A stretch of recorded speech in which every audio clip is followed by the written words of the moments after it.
Thanks, Karine.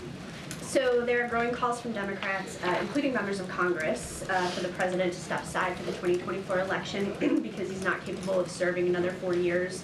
What is his response to this? So let me just step back for a minute and I guess deal with the questions that have come in about the debate. And honestly, this is something that the president has addressed himself multiple times since this past Thursday. And first of all, I want to say we understand the concerns. We get it. The president did not have a great night, as you all know, and many of you reached out during the debate. The president had a cold. He had a hoarse voice. You all heard it. That's why you reached out. But I will say this, and the president said this over the past couple of days, certainly right after the debate. He knows how to do the job. And he knows how to do the job, not because he says it, because his record proves it. Because for 3.5 years, almost 4 years, the president's record has been unprecedented, delivering for the American people. Another thing that he said that I would add is he knows right from wrong, he knows how to tell the truth, and again, he knows how to deliver for the American people. Joe Biden is a person, take away his title. He is someone who has dealt with tragedy. He is someone who has confronted that head on. He is someone who knows how to get back up once you've been knocked down. That is something that he understands very, very well. And I think, and we believe, that's something that many of Americans across the country understand as well. And he knows how to come back. He knows how to come back. And so the president's going to continue to focus on what he's been doing the past 3.5 years. He's going to continue to focus on the American people.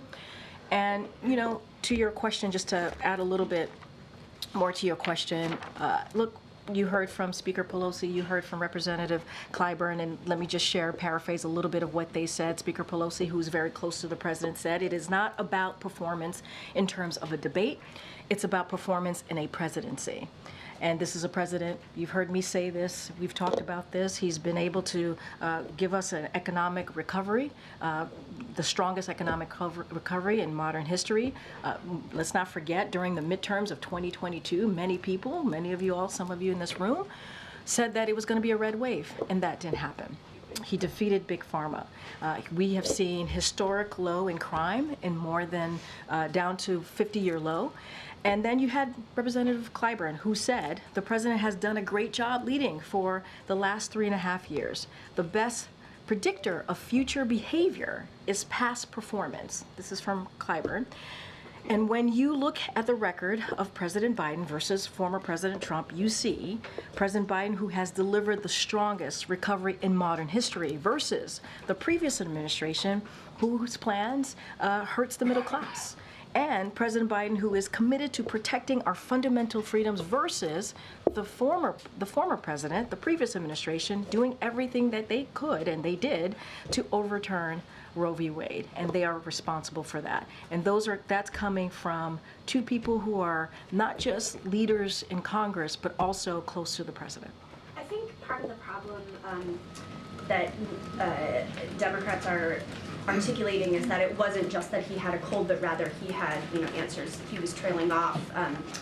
He didn't answer some questions in a sort of fulsome way. And speaking of Nancy Pelosi, one of the things that she recently said was that it was a legitimate question whether his performance was an episode or a condition. So I guess I wondered if there's been any consideration given to releasing a more robust set of medical records or something to show his mental acuity. So I will say this, look, and again, I get the question. It is a fair question to ask. We are not taking that away, and that's why the president certainly has spoken to this. As it relates to his medical records, we have been transparent. We have released thorough reports from his medical team every year since he's been in office. That is something that we have been pretty consistent about.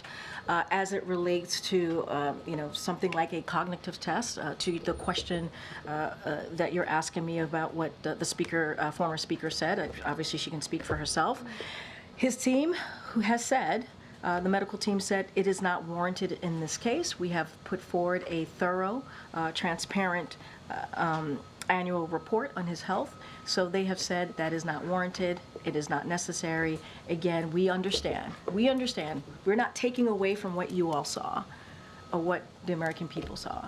We understand. It was a bad night. it is not uncommon for incumbents to have a bad night on their first debate. And we are going to continue to do the work that we have been doing on behalf of the American people. I think the president's record certainly speaks for itself. Okay, Risha. Thank you, Karine. You just reminded us that President Biden had a cold on Thursday. What medications was he taking in the days or hours leading up to the debate? And I know that question has come in a couple of times to us. He was not taking any cold medication. Was he taking any medication?